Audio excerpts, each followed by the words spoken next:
Le mouvement New Age.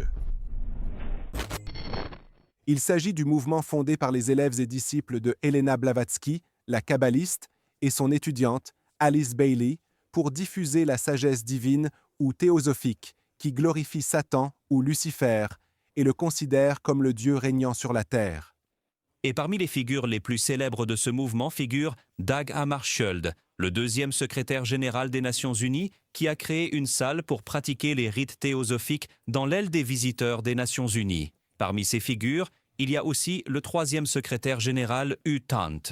Et le New Age, ici, est l'âge de l'unification de l'humanité dans une civilisation mondiale unique, avec une seule croyance, une seule morale et un gouvernement mondial unique dirigé par un seul dirigeant mondial, par la venue duquel les guerres entre les nations prendraient fin et la paix mondiale s'installerait. Quant à ce gouverneur, comme le dit Blavatsky, il est le Maitreya hindou, qui est le nom secret du cinquième Bouddha. Il est aussi le Mashiach chez les Juifs. Ainsi, ces religions ont une origine commune, comme nous l'avons expliqué.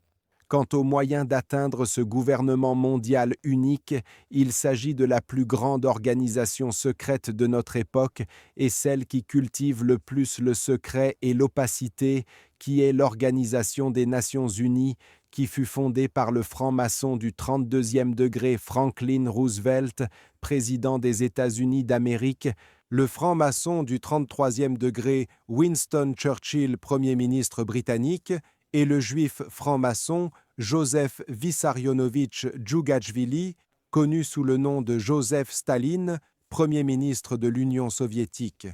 Le premier secrétaire général de l'ONU fut le juif et franc-maçon du 33e degré Trygve Lie. Sa charte fut rédigée par le juif Léo Pasvolsky et la Déclaration universelle des droits de l'homme par le juif John Peters Humphrey, professeur de droit à l'université McGill au Canada. L'origine de ce gouvernement unique se trouve dans la Torah falsifiée. Il arrivera dans la suite des temps que la montagne de la maison de l'Éternel sera fondée sur le sommet des montagnes, qu'elle s'élèvera par-dessus les collines, et que toutes les nations y afflueront. Des peuples s'y rendront en foule et diront : Venez et montons à la montagne de l'Éternel, à la maison du Dieu de Jacob, afin qu'il nous enseigne ses voies, et que nous marchions dans ses sentiers. Car de Sion sortira la loi, et de Jérusalem la parole de l'Éternel. Il sera le juge des nations, l'arbitre d'un grand nombre de peuples. De leurs glaives ils forgeront des hoyaux, et de leurs lances des serpes. Une nation ne tirera plus l'épée contre une autre, et l'on n'apprendra plus la guerre. L'Organisation des Nations Unies est en réalité un État formé par l'union des États maçonniques de chaque État et qui, avec le temps, sous prétexte qu'elle serait internationale et qu'elle serait mondiale et qu'elle réunit l'ensemble des nations du monde, ils lui firent remplacer dans la conscience humaine la place du divin, devenant une référence pour les valeurs, pour la morale, pour les noms et pour les relations. Et quiconque fait quoi que ce soit auquel vous vous opposez, il vous dit « L'Organisation des Nations Unies a dit. L'Organisation des Nations Unies, c'est elle qui l'a décidé. Et cela devient donc un critère incontestable. Voici donc un exemple parfait de la façon dont le monde du secret et de l'occulte parvient à répandre la falsification dans la conscience de l'être humain. Et comme vous le voyez, les cartes de l'existence altérée ont une origine commune, et les différences entre elles proviennent de l'ingéniosité humaine à altérer les caractéristiques des éléments, et dans les permutations et associations en plaçant ceci à la place de cela, et en attribuant les qualités et le rôle de celui-ci à celui-là, tout en changeant les noms. Et son objectif final est de troubler et d'égarer la naturelle originelle du vrai Dieu, de sorte que personne parmi les êtres humains ne connaisse le vrai Dieu, à l'exception du petit groupe des enfants d'Israël qui cache la vérité. Afin que les goyim se retrouvent sans Dieu, et que Dieu soit le Dieu des enfants d'Israël uniquement, comme ils l'ont voulu, et le veulent jusqu'à ce jour. Et c'est ainsi qu'ils s'égarent eux-mêmes, et égarent les autres, et c'est cela leur corruption sur terre. Et les Juifs ont finalement réussi à contrôler de nombreux peuples de l'Occident et de l'Orient en inoculant les poisons de cette falsification de l'histoire de la création dans l'esprit des gens, les contrôlant ainsi idéologiquement et intellectuellement, puis en s'emparant des rênes des États en contrôlant les clés de l'argent, des médias, des leaders, des organisations politiques et autres. Puis ils ont enfourché ce géant européen et sont retournés sur son dos vers la Terre Sainte après en avoir été expulsés et après y avoir été interdits d'entrer depuis l'an 131 de notre ère. Il n'y avait pas eu de présence officielle pendant 18 siècles jusqu'à ce qu'ils établissent l'État d'Israël avec l'aide des Anglais en 1947 pour tenter de réaliser leur rêve d'établir un gouvernement mondial unifié sous la direction d'un de leurs dirigeants gouvernant le monde depuis la maison de Salomon, avec l'aide des leaders internationaux et régionaux. Aujourd'hui, ils poussent le monde dans cette direction et s'efforcent d'éliminer le principal obstacle, l'islam. Voilà leur grande transgression, laquelle sera suivie par la promesse finale. Ils savent que, selon ce qu'ils appellent les prophéties bibliques dans le livre d'Ézéchiel, l'une des prophéties bibliques dit que ce projet rencontrera l'opposition des infidèles. Qui sont les infidèles? C'est nous. Les Juifs ont construit une maquette pour la construction du temple. Les plans existent et ils ont organisé des sessions de formation pour servir dans le temple, car ceux qui serviront dans le temple ne sont pas comme ceux qui servent dans les synagogues. Ils doivent avoir des caractéristiques spécifiques, un entraînement particulier et une tenue particulière. Les vêtements et la formation ont été préparés comme si le temple allait être prêt demain. Les maquettes sont là et le financement pour la construction est disponible. La troisième réforme est la dernière promesse. Il s'agit de notre étape attendue, la troisième réforme, qui correspond à la promesse finale que nous attendons. Elle consistera en l'élimination de la corruption des enfants d'Israël, la destruction de leurs grandes transgressions et l'entrée des serviteurs d'Allah issus de la communauté de Mohammed dans la mosquée Al-Aqsa, comme ils y sont entrés la première fois, pour anéantir ce qu'ils auront élevé, conformément au verset de la sourate Al-Isra. فإذا جاء وعد الآخرة ليسوءوا وجوهكم وليدخلوا المسجد كما دخلوه أول مرة وليتبروا ما علوا تتبيرا. La signification linguistique des versets, et c'est ce qui est visé par le déchiffrement au sens figuré. سبحان الذي أسرى بعبده ليلا من المسجد الحرام إلى المسجد الأقصى الذي باركنا حوله لنريه من آياتنا إنه هو السميع البصير وآتينا موسى الكتاب وجعلناه هدى لبني إسرائيل ألا تتخذوا من دوني وكيلا ذرية من حملنا مع نوح إنه كان عبدا شكورا وقضينا إلى بني إسرائيل في الكتاب لتفسدن في الأرض مرتين ولتعلن علوا كبيرا. Aucun hadith du prophète sallallahu alayhi wa sallam n'est rapporté dans l'exégèse de ces versets. Les exégètes ont donc fait preuve d'efforts d'interprétation, mais ils ont imposé au texte des restrictions qui n'y figurent pas. Restriction des exégètes.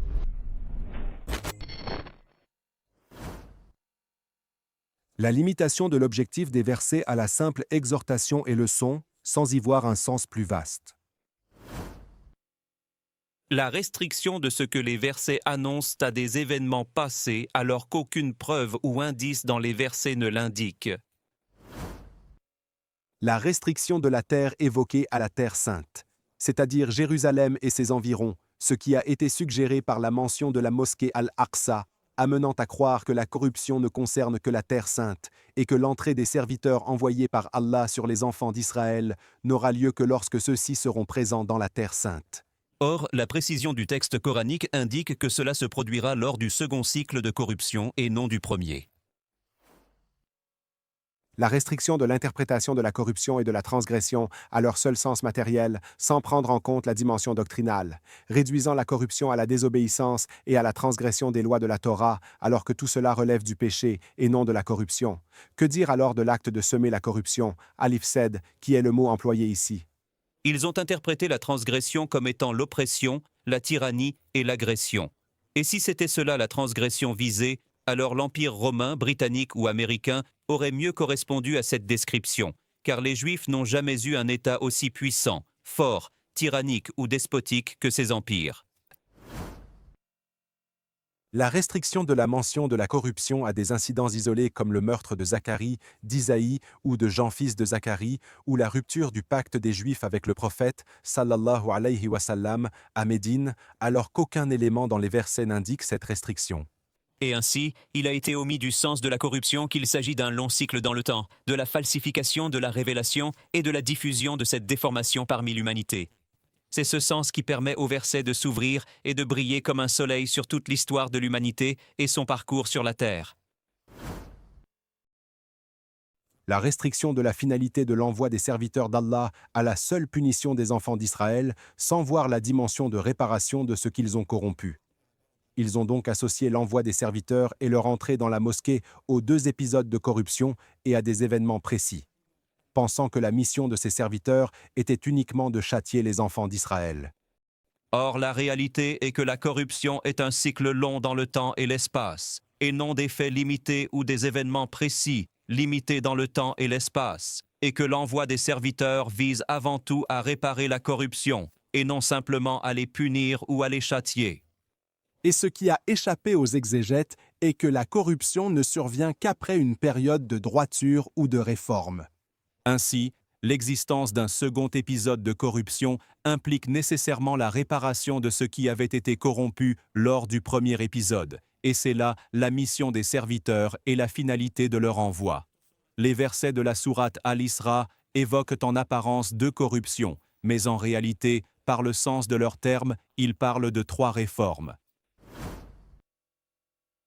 La restriction de l'interprétation des versets aux récits israélites et à ce qu'ils savaient de l'histoire des enfants d'Israël. La plupart des exégètes considèrent que le premier épisode s'est achevé par la domination de Goliath sur les enfants d'Israël et le second par l'invasion de Nabuchodonosor le Chaldéen, la destruction du temple et la captivité des enfants d'Israël. Et certains ont dit que le premier épisode fut l'invasion de Sennachérib l'Assyrien, le second celle de Nabuchodonosor le Chaldéen. D'autres encore affirment que le premier fut l'invasion de Nabuchodonosor et la déportation des enfants d'Israël, et le second ce que firent Vespasien et son fils Titus, les Romains, en l'an 40 de notre ère, lors de l'invasion de Jérusalem et de la captivité des Juifs. Il est étonnant de voir que tous ces rois et chefs aient été des païens, appartenant à des peuples différents. Et ceci est en contradiction avec le texte qui les décrit comme des serviteurs d'Allah, ce qui indique qu'ils étaient croyants et vertueux, et qu'il s'agit de la même communauté lors des 2 épisodes, comme le précisent les versets. De plus, cela ne correspond pas non plus à aucune des nations de ces rois qui étaient tous païens. Et c'est ce qui a fait qu'Ibn Kathir a ignoré de mentionner ces récits en disant « Il existe à ce sujet de nombreux récits israélites, mais je n'ai pas jugé utile d'allonger l'ouvrage en les mentionnant, car certains sont inventés par leurs hérétiques. » L'approche correcte pour l'exégèse des versets. L'approche correcte pour interpréter ces versets consiste à rechercher la réponse à la question suivante. Que veulent nous apprendre ces versets sur les enfants d'Israël et quel est son lien avec leur place dans l'humanité selon le Coran tout entier? Cette démarche libère les versets de certaines restrictions imposées par les exégètes ainsi que des limites de leurs connaissances historiques sur les enfants d'Israël à cette époque. Et l'autre point auquel il faut prêter attention est la précision de l'expression coranique, l'ordre des mots, ce qui est omis ou affirmé, à ce qui est répété ou singulier, à ce qui est mentionné dans un épisode de corruption et pas dans l'autre. Ces nuances sont d'une importance capitale pour le sens, car le texte est d'une précision miraculeuse dans la description des 2 cycles de corruption et de leurs différences. Et voici les clés du texte à partir de ces mots. Vous sèmerez certes la corruption. Dans les dictionnaires de la langue arabe, la corruption est l'opposé de la rectitude, et la corruption est le changement qui altère une chose et la rend mauvaise. Cela implique que la rectitude est l'état initial, ce qui signifie que chaque corruption des enfants d'Israël était précédée d'une période de droiture, c'est-à-dire d'une révélation et d'un message Et c'est la d'Allah. raison pour laquelle le livre révélé à Moïse est mentionné avant la corruption dans les versets. وآتينا موسى الكتاب وجعلناه هدى لبني إسرائيل ألا تتخذوا من دوني وكيلا. Et le terme corruption ici désigne la corruption doctrinale qui a eu lieu dans son premier cycle avant l'islam, consistant à cacher le livre, à le dissimuler et à répandre la falsification parmi les hommes, les égarant au lieu de les La guider. corruption ici est l'absence du critère juste permettant de distinguer le vrai du faux, et la corruption est l'effacement de ce critère, ainsi que la disparition de la communauté qui incarne ce critère. Le second cycle de corruption est la lutte des enfants d'Israël contre la nouvelle révélation et le message de l'islam dans la conscience humaine afin que leur propre carte de l'existence remplace celle-ci. C'est l'effort constant des enfants d'Israël pour effacer le critère juste de la morale, de la vie sociale, des sciences, des arts et des lettres de l'humanité. Le sommet de ce cycle est atteint lorsque les vagues de falsification et la carte de l'existence des enfants d'Israël pénètrent la communauté qui avait supprimé la première corruption, c'est-à-dire la communauté de l'islam, de sorte que ses lois, politiques, sciences, arts et lettres soient façonnées par cette carte falsifiée, l'État prenant la place d'Allah et le critère étant corrompu. Ainsi s'achève le second cycle de corruption. Cependant, la révélation finale est préservée par la protection divine, à l'abri de toute falsification ou altération. Ainsi, la communauté de la révélation revient à celle-ci et à son message, et Allah la ressuscite de nouveau. Non seulement pour châtier les enfants d'Israël, mais aussi pour restaurer la droiture sur terre. Et l'entrée dans la mosquée Al-Aqsa sera le signe et l'accompagnement de cette réforme. La terre. En examinant le sens du mot « terre », al-ard, dans le Coran, on constate qu'il est parfois restreint, décrivant alors la terre sainte, comme dans la sourate Al-Anbiya, et dans plusieurs endroits il est utilisé de manière générale et absolue, avec plusieurs sens. Le premier signifiant la terre entière, comme dans les sourates Al-Imran et Az-Zukhruf. La deuxième signification est celle du type de sol ou de sa terre, comme dans la sourate Al-Baqarah. Troisièmement, au sens d'une région particulière, comme dans la sourate At-Tawbah. Le quatrième signifie l'Égypte, comme dans la sourate Youssouf. La raison en est que le Coran nomme les choses selon le nom qu'elles portaient à l'époque des événements. Ainsi, l'Égypte, en langue pharaonique à l'époque de Youssouf, s'appelait Ta, c'est-à-dire la terre. Par conséquent, la terre qui témoigne de la corruption des enfants d'Israël est la terre entière, et pas seulement la terre sainte. Et cela est confirmé par sa parole dans la sourate Al-A'raf. Et nous les avons dispersés sur terre en nations. Et ici, il est également question des enfants d'Israël. La dispersion ne peut avoir lieu dans la terre sainte, car s'ils étaient au même endroit, ils seraient alors réunis et non dispersés. Ceci est également confirmé par la parole d'Allah. Et il s'efforce de semer la corruption sur la terre, c'est-à-dire sur toute la terre. Quant à l'entrée dans la mosquée mentionnée dans le verset, afin qu'ils entrent dans la mosquée, cela se produit à la phase finale du second cycle de corruption, c'est-à-dire lorsque les enfants d'Israël sont présents dans la terre sainte lors du second épisode seulement. Quant à la parole d'Allah, comme ils y sont entrés la première fois, elle est une indication permettant de savoir que ses serviteurs sont les mêmes lors des deux épisodes. Par deux fois. Le mot « fois » ici n'indique pas un événement ou un fait historique particulier. Mais plutôt un cycle complet de corruption continue qui survient après une réforme. Et vous transgresserez de façon excessive. Le Coran n'a attribué à personne la transgression excessive, excepté aux enfants d'Israël. Et il n'a attribué ce type de transgression à personne après eux, excepté à Pharaon. إن فرعون علا في الأرض وجعل أهلها شيعا. Et la transgression de Pharaon ici n'était pas seulement matérielle, mais elle était doctrinale, car il s'est substitué à Allah dans l'esprit de ses sujets. وقال فرعون يا أيها الملأ ما علمت لكم من إله غيري. Il s'est donc érigé en source du bien et du mal, et comme mesure du vrai et du faux. قال فرعون ما أريكم إلا ما أرى وما أهديكم إلا سبيل الرشاد. Et c'est pourquoi la transgression des enfants d'Israël qui est visée est la même que celle de Pharaon. façonnant les croyances, les perceptions et les valeurs des êtres humains à travers le monde par la révélation falsifiée. Et si la transgression mentionnée ici était purement physique et matérielle, par la tyrannie, l'oppression et la puissance militaire, d'autres empires et nations auraient été plus dignes que les enfants d'Israël de mériter ce qualificatif. Le mot « nous avons envoyé ». Le terme « ba'th » est l'envoi avec un message, mais aussi l'incitation, l'excitation, la sortie du sommeil et la résurrection après la mort. Et tout cela s'applique à la nation arabe à laquelle le prophète sallallahu alayhi wa sallam a été envoyé, car il n'avait pas de renommée avant la révélation. Mais après l'envoi du prophète sallallahu alayhi wa sallam, ils ont été ressuscités par la révélation, et le réveil de leur sommeil et de leur inaction s'est concrétisé par leurs campagnes et conquêtes. Et en même temps, ils portent le message. C'est donc le sens de « nous envoyâmes contre vous ». Des serviteurs à nous. Le mot « ibad » n'apparaît dans le Coran que pour décrire les croyants, comme dans les sourates Al-Furqan et Al-Anbiya. Et la situation des moindres où ce mot apparaît est celui du repentir et du retour à Allah, comme dans la sourate Az-Zumar. Le mot « ibad » n'a été utilisé dans le Coran pour décrire les mécréants que dans les deux passages dans Al-Furqan et Al-Maïda. Et dans les deux situations, il est question de l'au-delà, et non pas de la vie d'ici-bas. Ainsi, Al-Abd désigne le véritable serviteur qui remet toutes ses décisions à Allah dans le domaine où il a le choix et lui dit « Seigneur, tout ce que tu ordonnes, je l'exécuterai. Fais de moi quelqu'un de pleinement soumis, sans volonté propre. » Comment les appelle-t-on? Le sens du mot « ibad » désigne donc ceux qui ont renoncé à leur libre arbitre dans les choses permises en disant « Tu nous as créés libres de croire ou de nier. »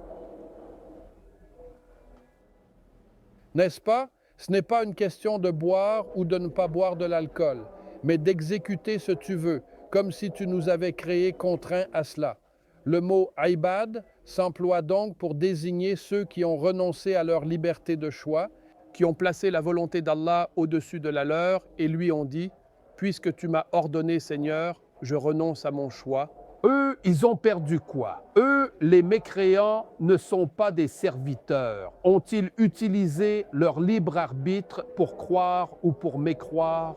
Alors, donc, lorsque l'au-delà arrivera, l'homme aura-t-il un libre choix là-bas ou sera-t-il contraint? Tout le monde sera serviteur dans l'au-delà, mais tout le monde n'est pas serviteur dans ce bas monde.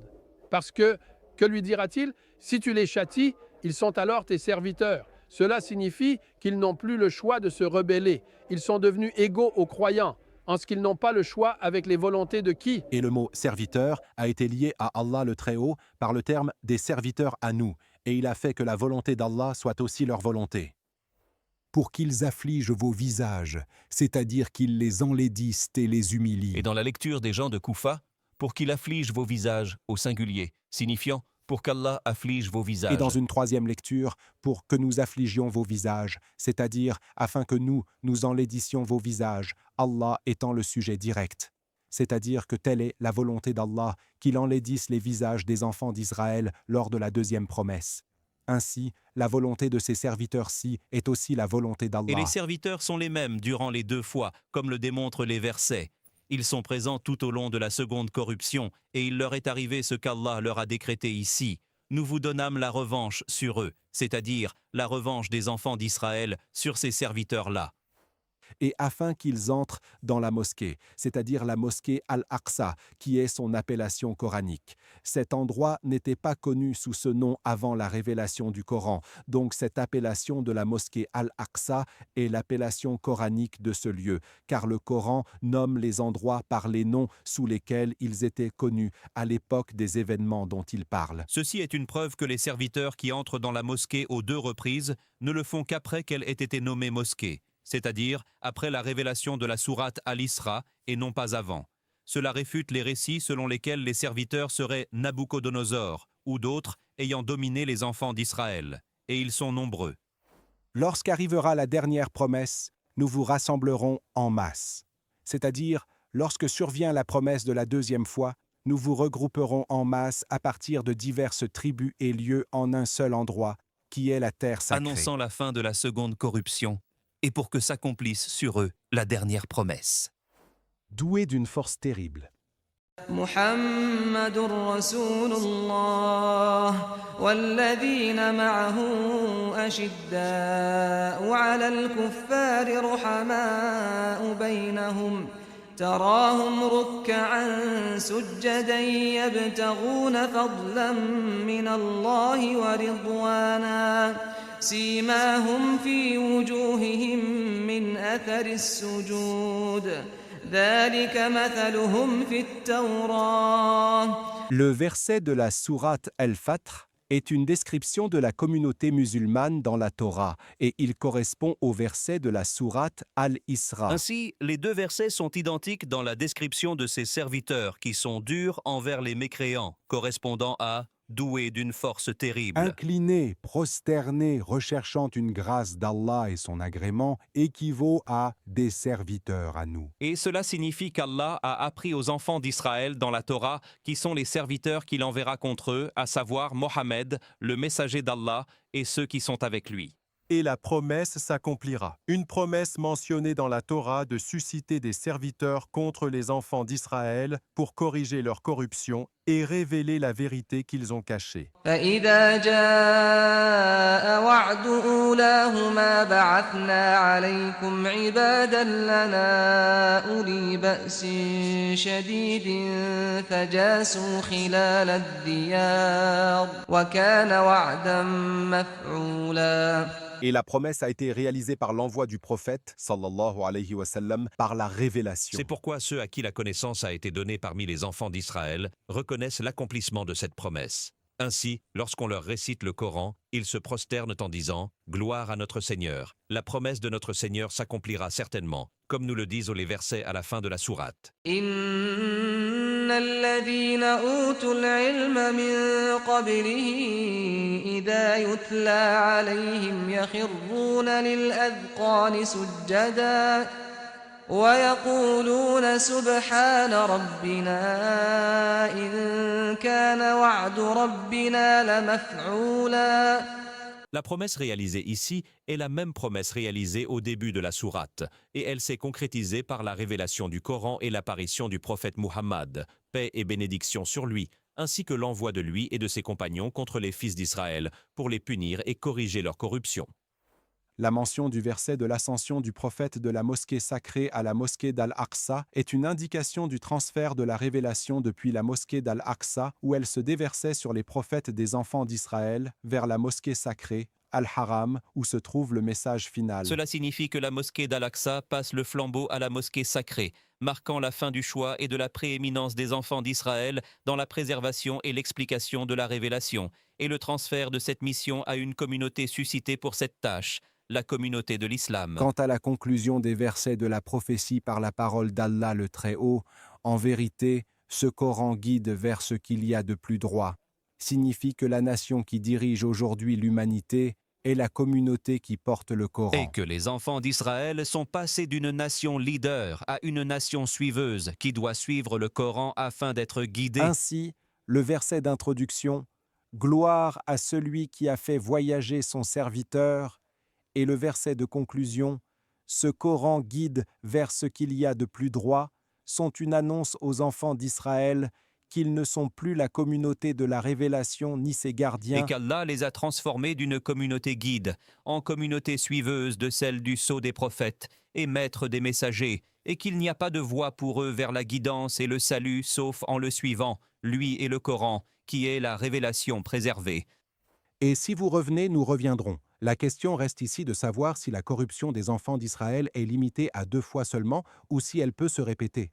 Et que signifie dans ce contexte « et si vous revenez, nous reviendrons » Oui, la réponse est que « et si vous revenez, nous reviendrons » est reliée à la phrase « peut-être que votre Seigneur vous fera miséricorde » et si vous revenez, nous reviendrons. C'est-à-dire que si vous revenez à la droiture, nous reviendrons à la miséricorde. Quant à la corruption et à la transgression des enfants d'Israël mentionnées dans la sourate Al-Isra, elles ne se produisent que 2 fois sur le plan doctrinal.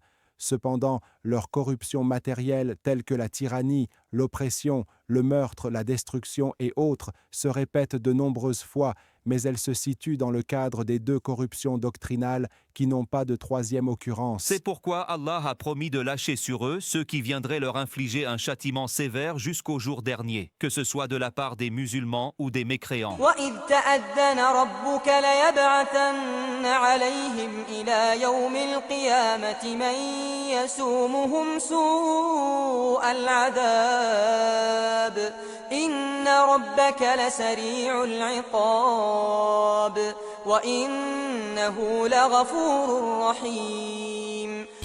Où en sommes-nous maintenant dans cette histoire? Et nous vivons aujourd'hui le sommet du second cycle de corruption des enfants d'Israël, ou juste avant ce point culminant. Et le point culminant de cette corruption est leur tentative de changer l'islam lui-même avec la complicité de traîtres dans les rangs des musulmans. Le ministre des Affaires étrangères des Émirats, Abdullah bin Zayed, avait publié un tweet il y a 2 mois en disant « La réforme de l'islam, une alliance arabo-israélienne se forme au Moyen-Orient ». Le tweet a été accueilli favorablement par Benjamin Netanyahou, qui a indiqué que cela était le fruit de contacts et d'efforts qui doivent rester secrets à ce stade.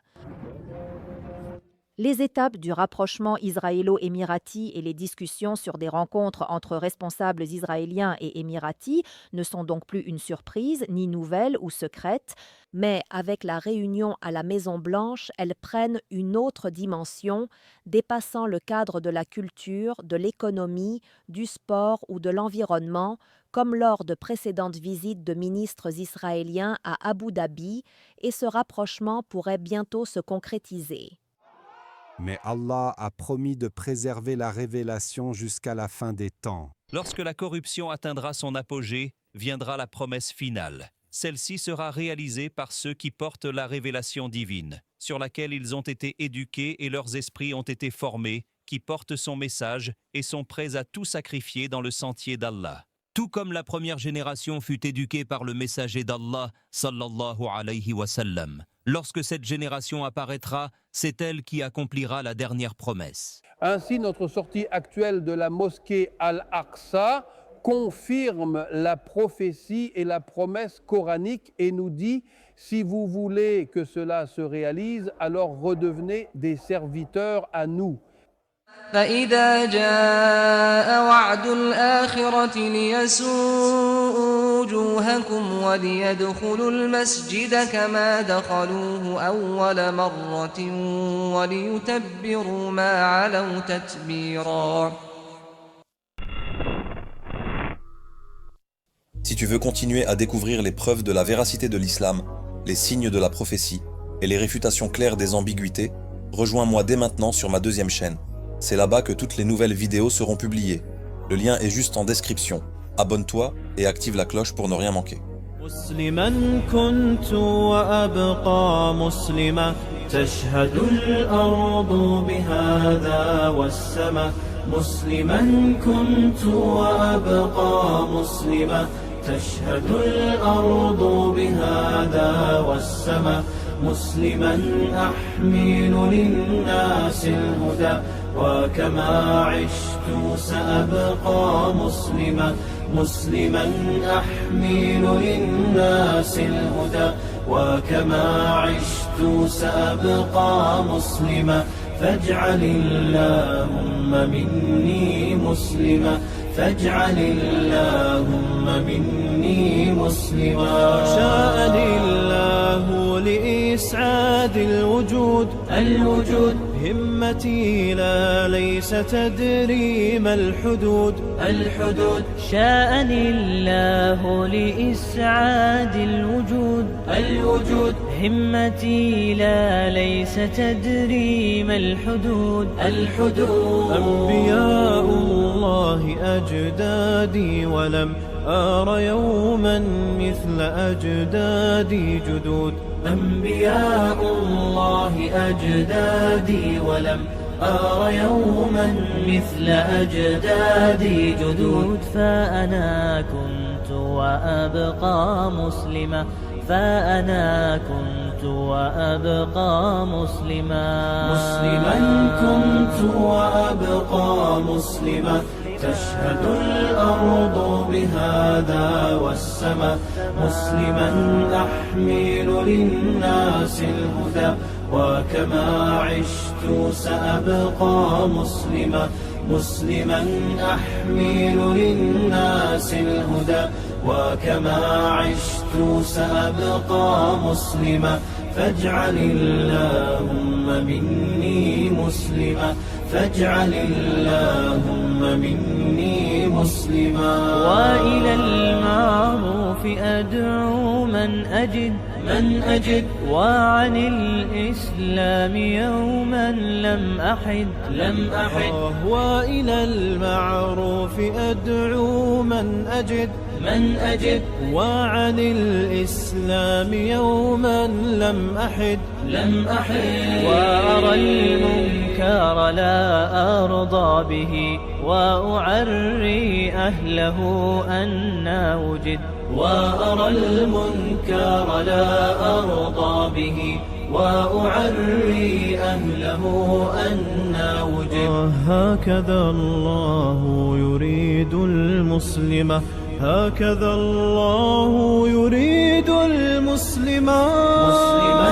كنت وأبقى مسلما تشهد الأرض بهذا والسماء مسلما أحمل للناس الهدى وكما عشت سأبقى مسلما أحمل للناس الهدى